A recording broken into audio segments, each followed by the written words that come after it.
사도행전 4장 33절에서 35절까지입니다. 신약성경 194페이지에 있습니다. 사도행전 4장 33절에서 35절까지 교독하고 마지막 절은 합독하겠습니다. 사도들이 큰 권능으로 주 예수의 부활을 증언하니 무리가 큰 은혜를 받아 그 중에 가난한 사람이 없으니 이는 밭과 집 있는 자는 팔아 그 판 것의 값을 가져다가 같이 읽죠. 사도들의 발 앞에 두매 그들이 각 사람의 필요를 따라 나누어 줌이라. 아멘.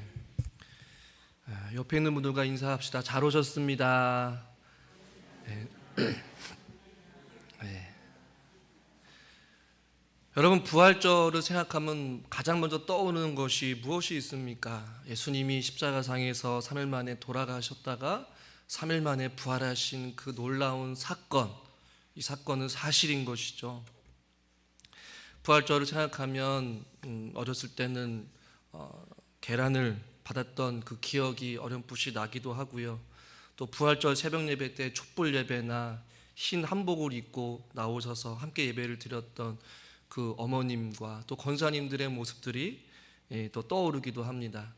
또한 부활절 날 그 부활의 기쁨을 찬양하면서 각종 찬양대들이 또 칸탄타로 하나님 앞에 영광을 돌리는 이러한 일들이 부활절마다 교회 내에서 분주하게 일어나고 또 같이 함께 하나님을 찬양하는 그런 모습들이 많이 있었어요.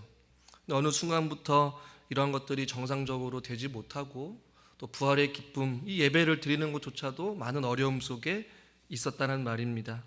말씀을 준비하면서 이 작가가 미상이지만 한 사람이 부활절을 기억하면서 개인적으로 자기 자신이 지은 어떠한 시가 있었는데 여러분들에게 잠깐 한번 소개하려고 해요. 제목은 나도 부활하게 하소서. 우중충한 번데기가 나비가 되듯 나도 부활하게 하소서. 지저분한 군뱅이가 매미가 되듯 나도 부활하게 하소서. 말랐던 뿌리에서 백합의 미소가 피듯 나도 부활하게 하소서. 어두운 모태에서 생명의 울음이 터지듯 나도 부활하게 하소서. 뭉치가 다가올 때도 겟셋마네에서 기도하시던 주님, 제자의 배반에도 위로의 시선을 던지시는 주님, 침 뱉는 자들도 용서하시던 주님, 십자가 위에서도 어머니를 생각하시던 주님, 오 주님 나도 부활하게 하소서. 내 가슴이 푸른 하늘이 되게 하시고 내 생각이 넓은 바다가 되게 하시며 내 영혼을 봄 동산으로 만들어 주소서. 참 시가 저에게는 도전이 되었어요. 저 시를 보면서 여러분들한테 같이 함께 나누고 싶었는데요. 한번 옆에 있는 분들과 이렇게 한번 인사합시다. 부활이 절기가 아닌 일상이 됩시다. 네. 이 부활절을 맞이하여서 우리가 이 부활이 우리의 절기가 되는 것이 아니라 우리 삶의 일상이 되어서 부활의 능력으로 저와 여러분들이 날마다 하나님의 자녀로서 승리의 삶을 살아갈 수 있는 저와 여러분이 될 수 있기를 주님의 이름으로 간절히 축원합니다. 미국에 있는 한 지역에 살고 있는 8살짜리 톰이라는 아이를 좀 소개하고 싶은데요. 부활주의를 준비하면서 주일학교 선생님이 플라스틱으로 만든 계란을 가지고 한 개씩 나눠줬어요. 그러면서 선생님께서 부활주일에 올 때에는 계란 속에 이 생명을 의미하는 것을 하나씩 담아오세요. 이렇게 주일학교 선생님이 아이들한테 이야기를 했어요.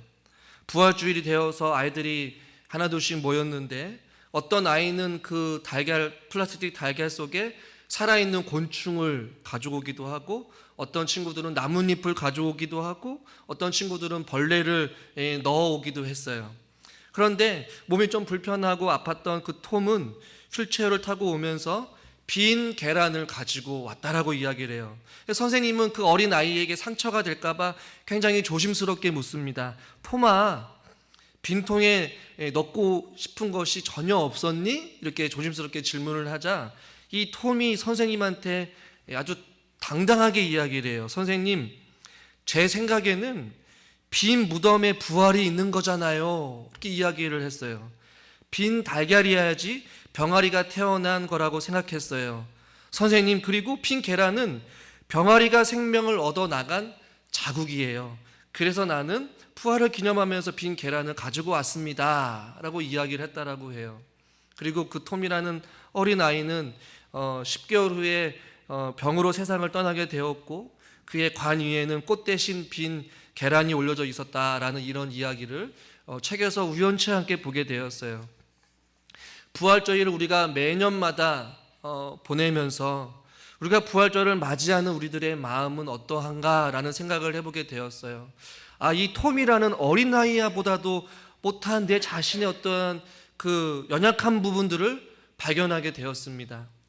부활절을 이야기할 때마다 다른 어떠한 예배, 또 다른 어떠한 중심의 하나님 말씀과 또 예수님의 진정한 부활이 나에게 어떻게 작용하고 어떻게 역사하는지를 생각하기보다는 부활절의 그 외부적인 어떤 행사나 외형적인 모습에 더 많은 관심을 가지고 준비했던 이 어리석었던 저의 연약한 모습들을 발견하게 되면서 이 톰이 생각했던 이 달걀을 통하여서 빈 달걀이 부활의 증거다라고 했던 그 어린아이와 같은 그 순수한 마음, 주님을 향한 부활절을 우리가 왜 보내야 되고 우리가 부활절을 어떻게 보내야 되는지, 이런 마음가짐에 이 톰이라는 아이의 이 말 앞에서 제 마음 자신이 너무나도 부끄러움을 발견하게 되었어요.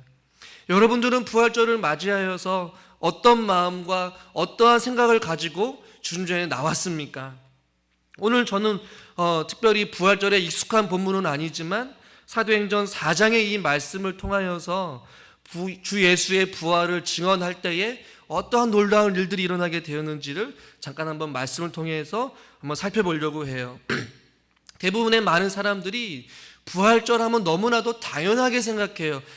부활절은 예수님께서 당연히 십자가에 달려 돌아가시고 3일 만에 부활하셨구나, 나는 이 사실은 너무나도 잘 알고 있지만, 또 한 발자국 더 나아가면 그 부활하신 예수님과 우리의 신앙생활에 도대체 무슨 관련이 있느냐라고 질문을 한다면 그 질문에 대해서 분명하게 대답하는 사람이 그렇게 많지는 않다라는 것이에요. 왜냐하면 우리의 부활, 죽음 이후에 우리가 누리는 이 영생은 막연하게 느껴지기도 하고, 그냥 단순히 부활하신 주님을 찬양합니다, 승리하신 주님의 그 능력으로 살아갑니다 하고 이야기를 하지만, 실질적으로 예수님의 부활하심과 그 능력으로 살아가는 우리의 삶이 전혀 상관없이 살아가는 모습들이 많이 있기 때문에 저는 특별히 그 고민 가운데 오늘 본문을 선택해서 우리 성도님들과 함께 나누려고 해요.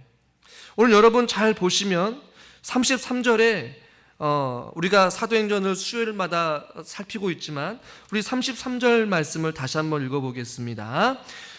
사도들이 큰 권능으로 주 예수의 부활을 증언하니 우리가 큰 은혜를 받아. 아멘.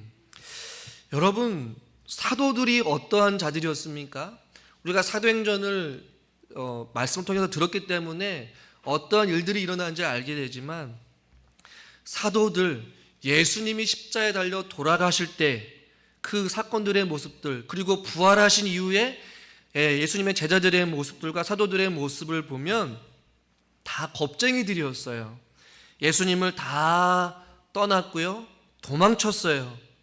그런 겁쟁이였던 제자들을 주님께서, 부활하신 주님이 그들을 만나 주셔서 그들의 삶에 놀라운 변화가 일어났음을 우리는 33절의 이 짧은 구절을 통해서 발견할 수 있다는 말이에요. 예수님을 배신하고 무서워해서 다 도망쳐버린 그러한 자들을 주님께서, 부활하신 주님이 찾아가 주시고 그들을 회복시켜 주셨습니다. 의심 많은 도마에게는 그의 손가락으로 난 찬 자국 옆구리를 만져보게 하심으로 그 의심에서 믿음으로 나아가게끔 예수님께서는 도마를 어루만져 주셨고요. 예수님을 3번씩이나 부인하고 맹세하고 저주하였던 그 베드로를 찾아가 주셔서 그 베드로의 마음을 어루만져 주시고 결국에는 내 양을 먹이라 라는 그러한 사명을 주시면서 또 그의 마음을 회복시켜 주셨어요. 또한 슬픈 얼굴로 엠마오로 내려가는 제자들을 부활하신 예수님은 찾아가 주셔서 꺼져가는 그들의 어떤 심령에 다시 한 번 더 타오르는 은혜의 불씨를 그들에게 허락해 주신 분이 여러분 누구이십니까? 바로 부활하신 예수 그리스도. 할렐루야. 그 부활하신 예수님이 자기 자신을 다 배신하고 무서워서 도망쳐버린 그 한 사람 한 사람들에게 찾아가 주셔서 그들을 만나 주셨다라는 것이에요. 그리고 성령의 권능으로 제자들에게 부어주시고 그 부활하신 그 주님을 만난 제자들과 사도들이 33절에 큰 권능으로 주 예수의 부활을 증언했다라고 오늘 성경은 말씀하고 있는 것이에요. 여러분, 이것이 어떻게 가능할까요? 부활하신 예수님을 만났기 때문에 그들의 삶이 완전히 바뀌게 되었음을 성경을 통해서 발견하게 된다라는 것이에요. 즉, 그렇다면 부활절을 보내고 있는 저와 여러분들이 그 부활하신 예수 그리스도를 진정으로 만나게 된다고 한다면, 진정으로 그 부활의 신앙으로 살아가게 된다면 저와 여러분의 삶 가운데서도 이러한 놀라운 삶의 변화가 있는 것이 당연한 결과라는 것이에요. 여러분, 누군가의 삶을 바꾼다라는 것은 결코 쉬운 일이 아닐 것이에요. 오래된 습관 속에 살아가는 자들의 삶이 변화하는 것도 어려운데 수많은 노력이나 어떠한 수많은 권면이나 어떠한 수많은 강요를 한다 할지라도 한 사람의 인생 전체를 송두리째 바꾸는 것은 쉽지 않다라는 것을 우리는 너무나도 잘 알고 있지 않습니까? 그러나 이 사도들, 이 제자들이 어떻게 이렇게 용기 있는 자들로서 그리스도의 복음을 담대하게 전하는 그들의 인생이 바뀌게 될 수 있었던 궁극적인 원인은 바로 부활하신 예수 그리스도를 그들이 만났기 때문에 그 부활하신 예수 그리스도의 능력으로 그들의 인생이 송두리째 바뀌게 되는 놀라운 은혜가 저들에게 임한 줄 여러분 믿으시길 바랍니다. 그들은 그것을 경험한 것이에요. 무엇을요? 사망과 어둠의 권세를 깨트리시고 죽음 가운데서 부활하신 그 예수 그리스도의 그 능력으로 그 제자들과 사도들이 놀랍게 변화되었다라는 것이에요. 저와 여러분들도 이 부활절을 맞이하여서 다시 한 번 더 우리가 십자가 앞에 서서 우리 가운데 찾아오신 그 부활하신 예수 그리스도를 다시 한 번 더 인격적으로 만날 수 있는 그런 만남의 은혜가 있기를 주님의 이름으로 간절히 축원합니다. 여러분 보십시오. 죽은 자를 살리신 하나님의 그 능력, 못 고칠 병이 없고 바꾸지 못할 사람이 없다라는 것이에요. 할렐루야. 부활하신 예수님은 성령님을 통해 주의 백성들을 다시 일으켜 주실 것입니다. 저는 그것을 기대해요. 코로나로 인해 주춤하였던 우리의 믿음 생활이 그 부활하신 예수 그리스도의 능력으로 말미암아 다시금 우리의 심령이 뜨거워질 수 있기를 간절히 기대하고 소망합니다.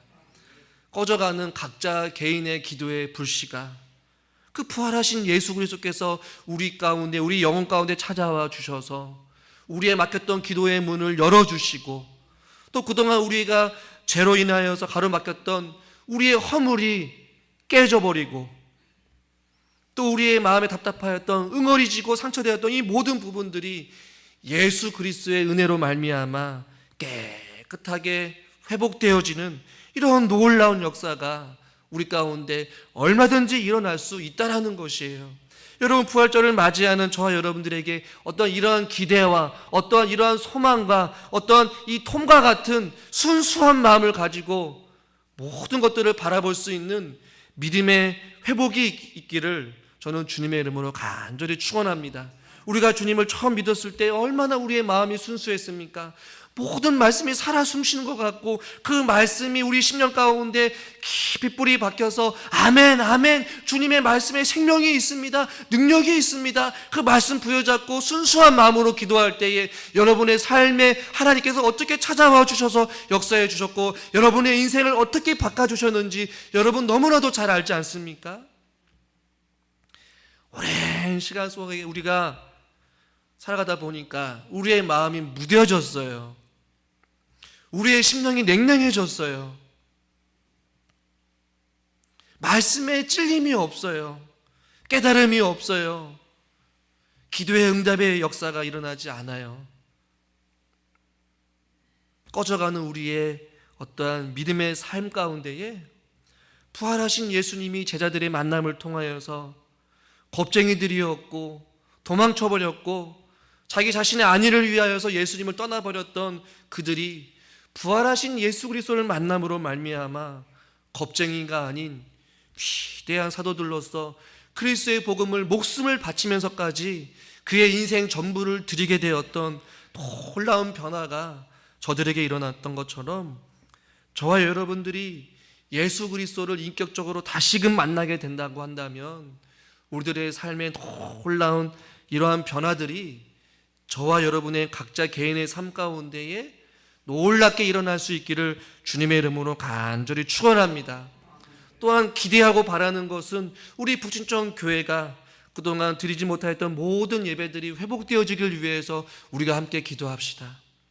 여러분, 사도들은 뿔뿔이 흩어졌어요. 각자의 삶에 숨어서 도망치는 그런 인생을 살아가게 되었지만 부활하신 그 예수 그리스도를 만남으로 말미암아 그들이 같이 모였어요. 같이 모인 것뿐만이 아니라 그들은 같이 모여서 주의 은혜를 구하며 같이 기도하고 같이 떡을 나누면서 주의 성령의 은혜를 구하였고 같이 그리스도의 복음을 전하였던 사람들이 되었음을 여러분 믿으시길 바랍니다.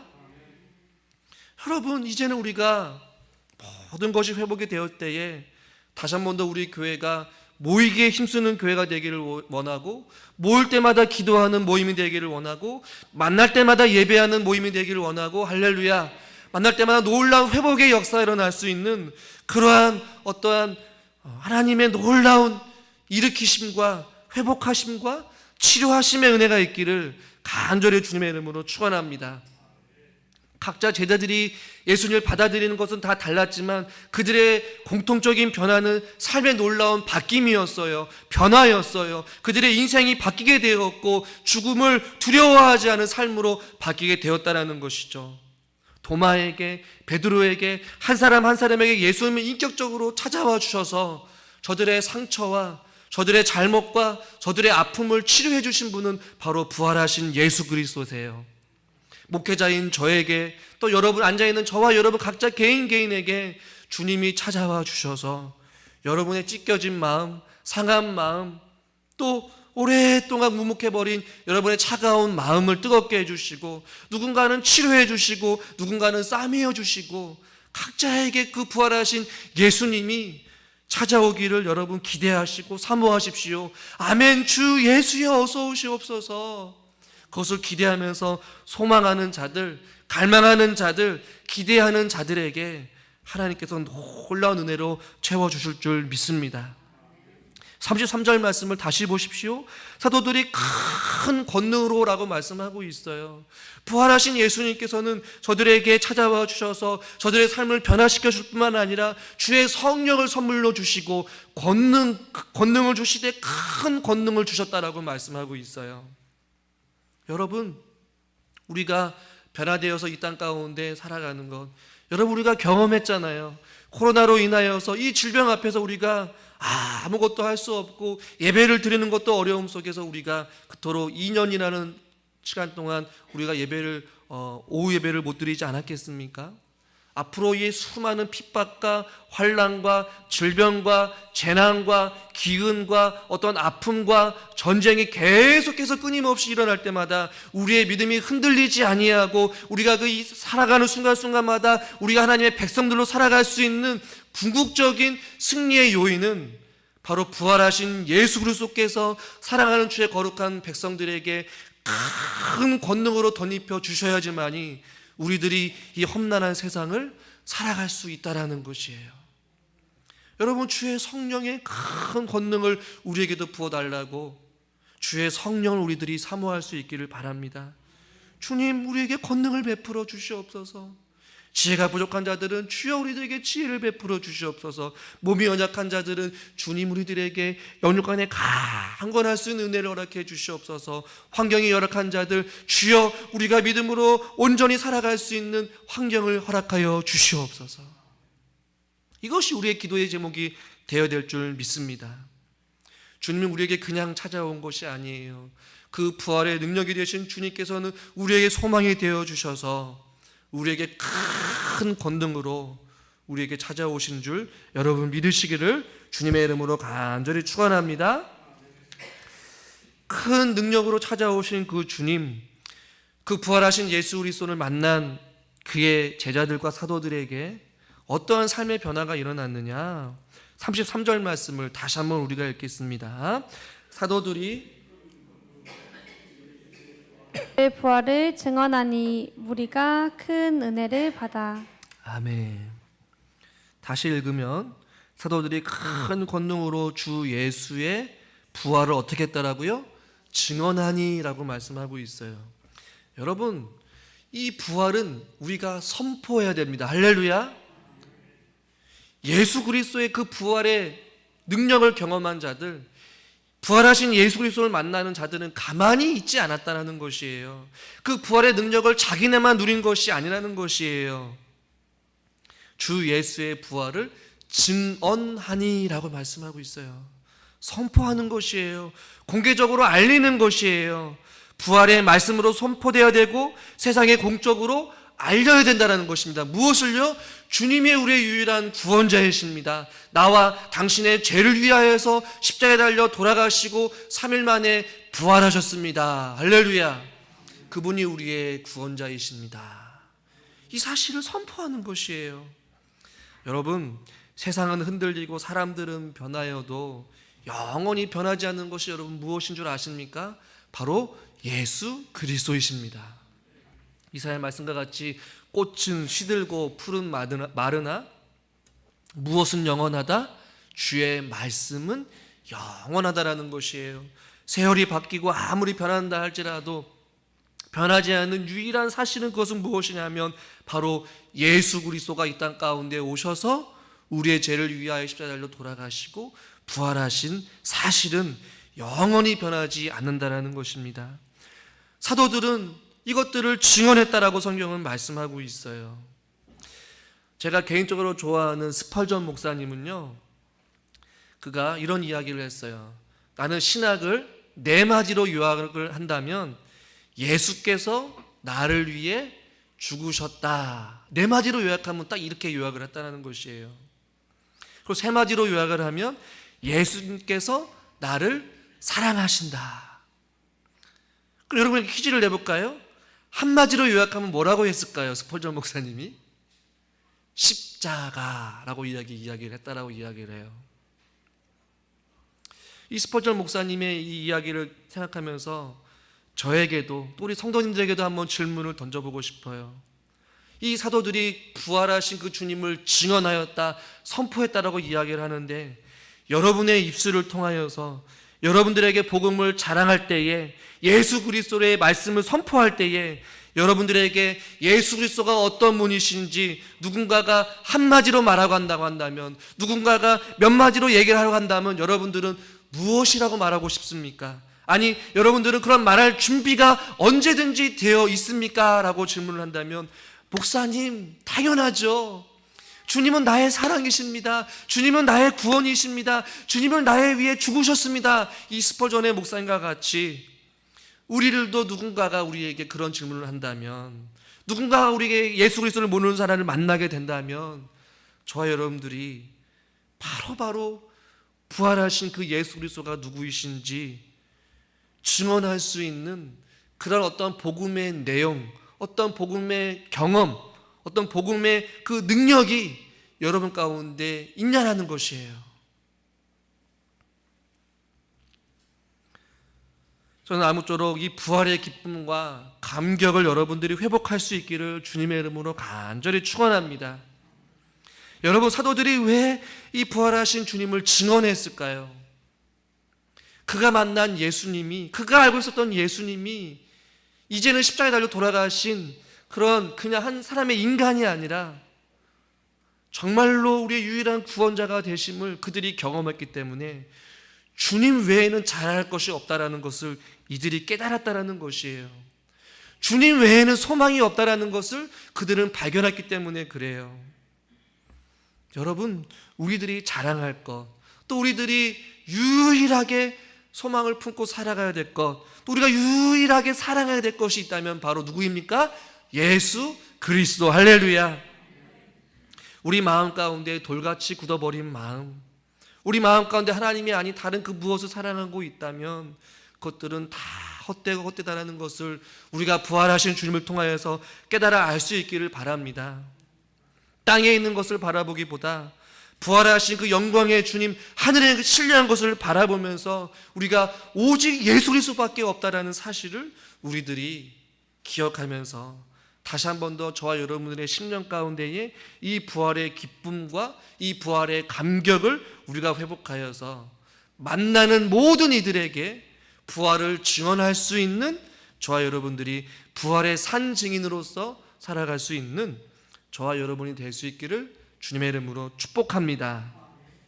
그런데 이 부활을 증언할 때에 어떤 은혜가 일어나게 되느냐, 우리 33절부터 35절까지 다시 한번 본문을 합독해서 한번 읽겠습니다.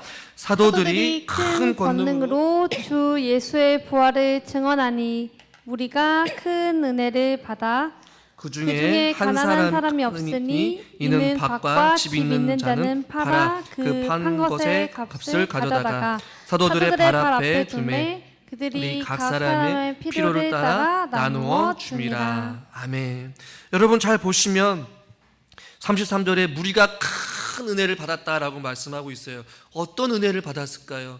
부활하신 예수님의 그 말씀을 듣자 복음이 선포되는 곳에 무엇이 있다라는 것이에요? 큰 은혜가 있다라고 말씀하고 있어요. 할렐루야.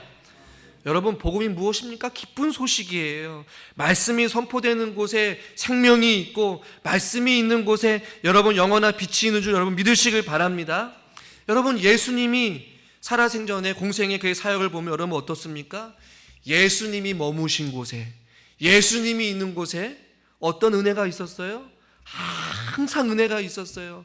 예수님이 있는 곳에 진리가 선포되었어요. 예수님이 있는 곳에 병든 자가 고침을 받게 되었어요. 예수님이 있는 곳에 포로된 자가 자유함을 누리게 되었어요. 예수님이 있는 곳에 눈먼 자가 보게 되는 놀라운 은혜가 있었는 줄 여러분 믿으시길 바랍니다. 또한 예수님이 있는 곳에 배고픔에 굶주려 있는 자들이 오병이어를 통해서 많은 자들이 그의 굶주림이 해결되었어요. 할렐루야. 예수님이 있는 곳에 비록 풍랑이 있었지만 예수님으로 말미암아 그 풍랑이 일었던 그 파도가 잔잔하게 된 줄 여러분 믿으십시오. 여러분, 그렇습니다. 부활이 증언되는 것, 하나님의 말씀이 선포되는 곳에 무엇이 뒤따른다라는 것이에요? 하나님의 크신 은혜가 뒤따른다라는 것이에요. 그 은혜의 결과가 여러분 34절과 35절에 있다라는 것이에요. 그 부활하신 예수 그리스도를 선포할 때에 하나님의 말씀이 있는 곳에 은혜가 있는데 어떤 은혜가 있었느냐? 잘 보시면 가난한 사람이 한 사람도 없다라고 말씀하고 있어요. 그리고 서로의 나눔이 있었어요. 그리고 각 사람의 필요를 따라 나누어주는 놀라운 일들이 일어나게 되었어요. 여러분, 이것을 우리에게 적용해 보면 이 당시에는 가난이라는 것이 이 당시에 사회적으로 큰 문제였고 어려움이었단 말이에요. 40년이라는 긴 시간 동안에 로마의 그 수탈을 당하면서 이스라엘의 대부분의 많은 사람들이 노예로 전락하게 되었고 가난한 삶을 살았어요. 대부분이 이 당시에 성도님들은 가난한 성도들의 삶이었단 말이에요. 그런데 그리스도의 복음이 선포되었을 때 큰 은혜가 있게 되었고 그냥 단순히 은혜만 있는 것이 아니라 그들의 생활에 밀접한 문제로 있었던 그 가난의 문제가 지금 해결되어지게 되는 놀라운 역사가 일어나게 된 줄 여러분 믿으시길 바랍니다. 삶의 문제가 해결됐다는 말이에요. 그리고 보시면 35절 끝부분에 보니까 각 사람의 필요를 따라 나누어 줬다라고 말씀하고 있어요. 각 사람의 필요가 채워졌다라는 것이에요. 해결되었다라는 말이에요.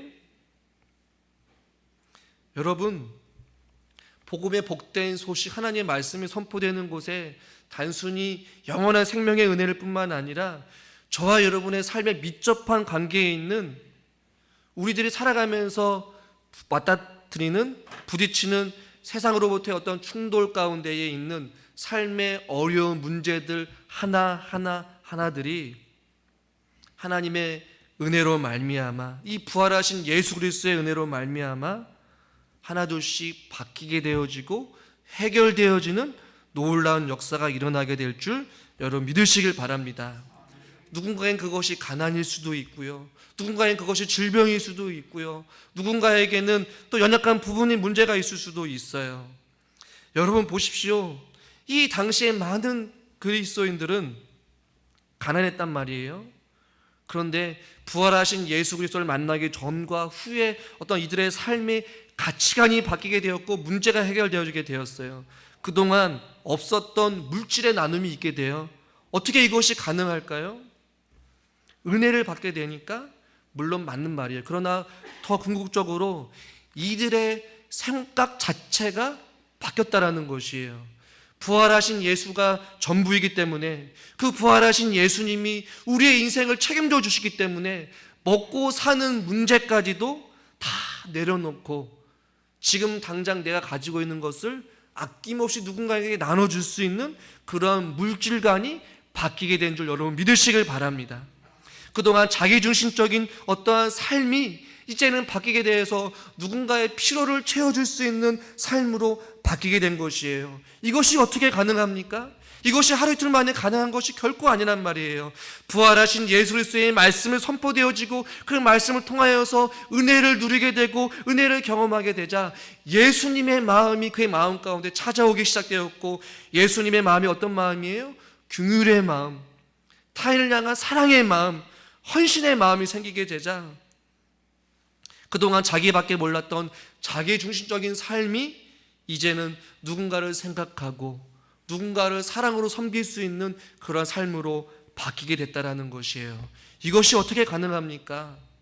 많은 사람들에게 섬기려고 온 것이 아니라 많은 사람들을 살리시기 위하여서 대속물로 오신 그 예수 그리스도의 십자가의 사랑을 경험하게 되니까 그 은혜를 가지고 그의 삶이 바뀌게 되었고, 이렇게 34절과 35절에 놀라운 일들이 공동체 안에서, 가정 안에서 개인들이 이러한 변화들이 일어나게 된 줄 여러분 믿으시길 바랍니다. 여러분, 이것이 우리 가운데 먼저 일어나기를 원하고요, 또 이 부활의 능력으로 우리 교회가 이러한 은혜를 누릴 수 있기를 주님의 이름으로 간절히 축원합니다. 더 나아가서 우리가 누리는 이 은혜가 우리에게만 해당되는 것이 아니라 우리가 한 손에는 주의 복음을 들고 한 손에는 주의 사랑을 들고 나아갈 때에 이러한 사도들의 말씀을 통하여서 모든 무리들이 큰 은혜가 있고, 더 나아가서 그 은혜가 흘러넘쳐서 각 사람들의 필요를 따라 그들의 아픈 부분들, 그들의 부족한 부분들을 채워주고 공급해주는 그런 사랑이 흘러넘치는 공동체로 바뀌게 된 것처럼 저와 여러분들도 그렇게 주의 사랑을 흘러보내어서 주변에 있는 모든 이웃들의 필요를 채워줄 수 있고 주의 사랑으로 나눠줄 수 있는 그런 우리 아름다운 북중천 교회가 될 수 있기를 기대하고 또 소망합니다. 또한 그렇게 되기를 주님의 이름으로 간절히 축원합니다. 말씀을 정리하겠습니다. 사랑하는 성도 여러분, 사도들도 다 저와 여러분처럼 허물 많고 연약하고 실수투성이고 때로는 주님 앞에 주님을 부인하기도 하고 주님의 그 십자가를 지는 것이 무서워서 도망쳤던 보잘것없는 어부들이었고 보잘것없는 죄인들이었지만 그 죄인들을 찾아가 주셔서 그들을 만나 주시고 그들을 변화시켜 주셔서 그리스도의 복음을 선포하는 강한 군사로서 저들을 은혜를 베풀어 주신 그 부활하신 예수 그리스도의 능력을 우리가 같이 덧입어서 우리들도 사도들과 같이 이 땅 가운데 호흡이 멈추는 그 순간까지 하나님의 그리스도의 복음 들고 한 손에는 사랑을 들고 우리가 담대히 나아가 그리스도의 부활을 증언하는 일에 앞장설 수 있는 저와 여러분이 될 수 있기를 주님의 이름으로 간절히 축원합니다. 기도하겠습니다. 하나님 아버지, 부활하신 주님은 지금도 살아계시고 역사하셔서 우리와 함께 하신 줄 믿습니다. 우리가 부활절을 보내면서 그 톰과 같이 어린아이 같은 순수한 마음으로 부활하신 예수 그리스도를 다시 한 번 더 믿음으로 바라보게 하여 주시옵소서. 말씀을 있는 그대로 믿고 확신하며 우리가 말씀대로 살아갈 수 있기를 간절히 원합니다. 하나님, 우리가 부활의 산 증인으로서 우리가 큰 권능을 덧입고 부활하신 그 주님을 전하며 또 우리 안에 있는 것들을 함께 나누며 주의 사랑을 흘러보낼 수 있는 믿음의 삶들이 되게 하여 주시옵소서.